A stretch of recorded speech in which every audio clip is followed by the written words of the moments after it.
What's going on, guys? Spencer here with HM Massage, back with another video. Today I have a nice side tricep shoulder back massage for you. It's very awesome. It's very demure.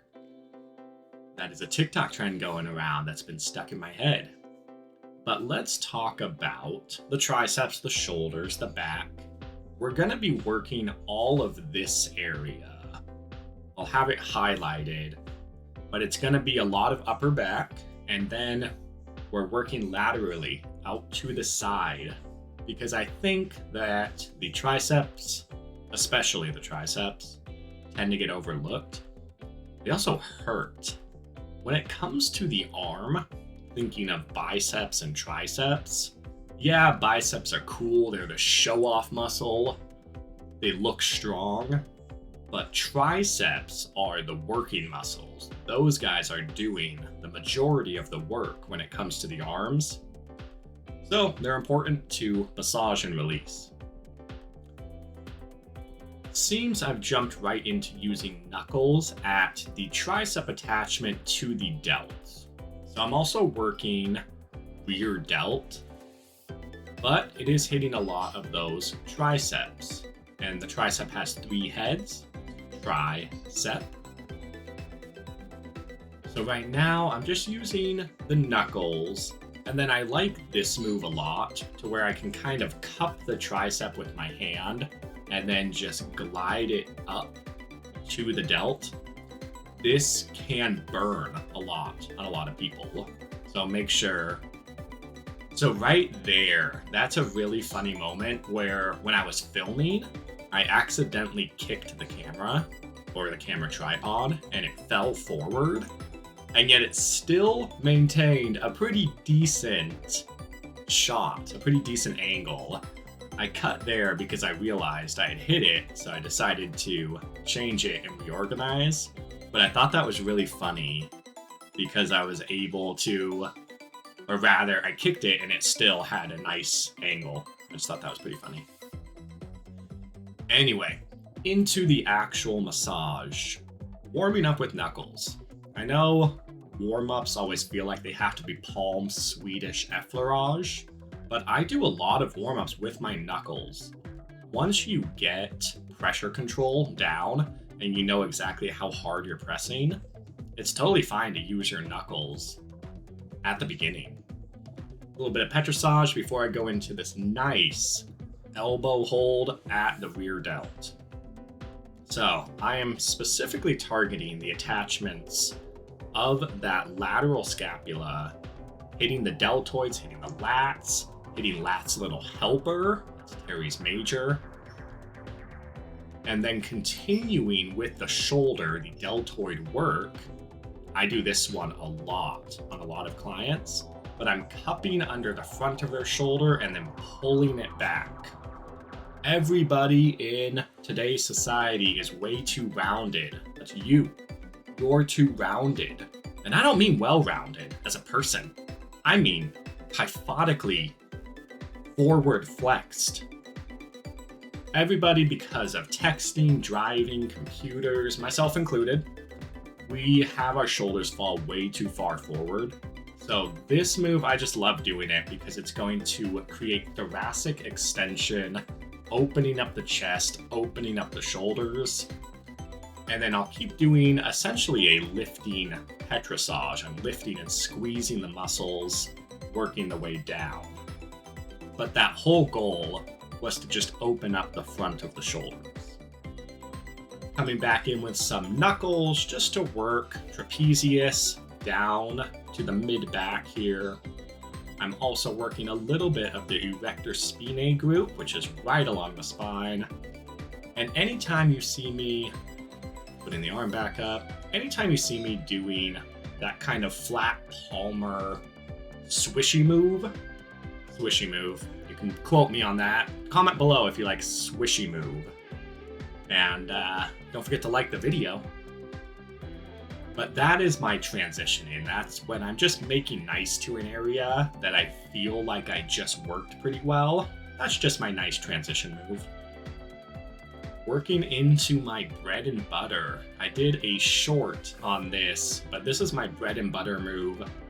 I should make a longer video going into detail about it.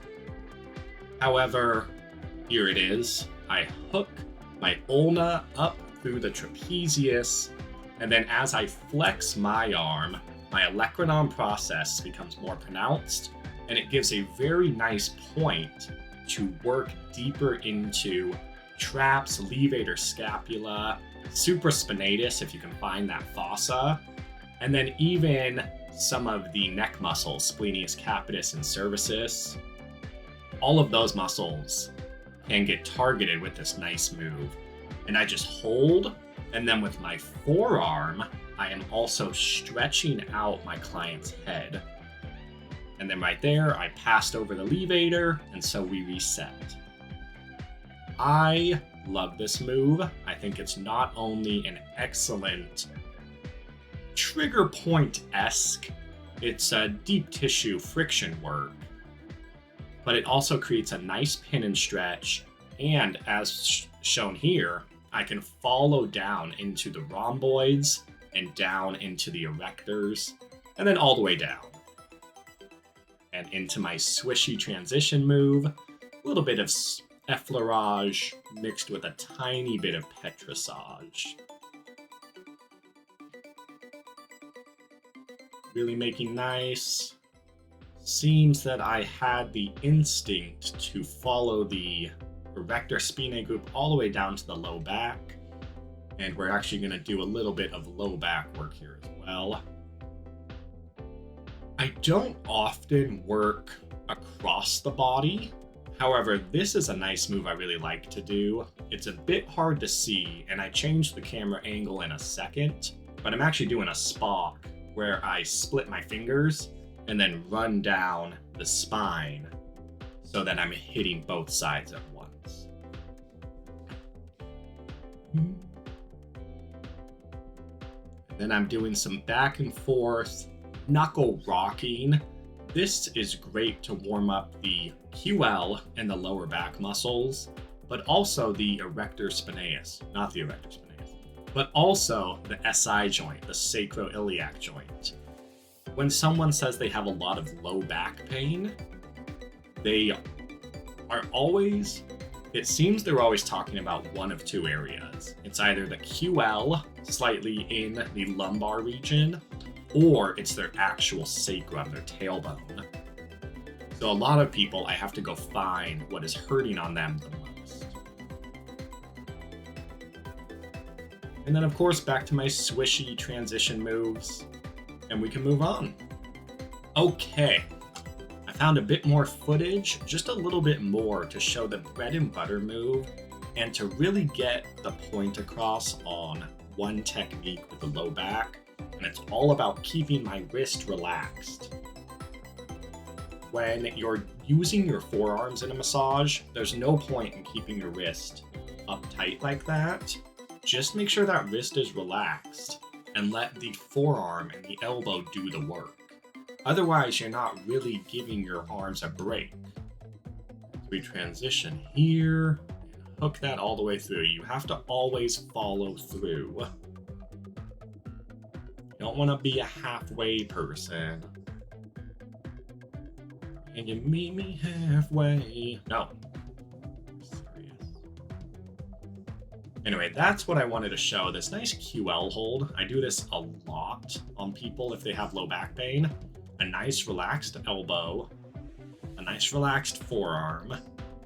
Oh, a swishy transition move into the other side. And so here's a nice view of that QL hold. I start from the side and then I sink in and upward. And that just gets a very nice angle to target some of those deep low back muscles, not just the superficial erector spinae group. It must be hot during filming because I'm wiping my head a lot. Sweating over here. I sweat for you guys. I hope you know. I work hard. I don't know why I'm being so weird today, but this is what you get, okay? Really patient with my holds on the low back. and then spreading the fascia. I'm hooking that hip with my left arm and then spreading it up to the top. And then I know that we finish off with some nice suboccipital neck and scalp work. Because once again, no massage is ever complete without a scalp or head massage. Thank you so much for watching, guys. I hope you enjoyed the video.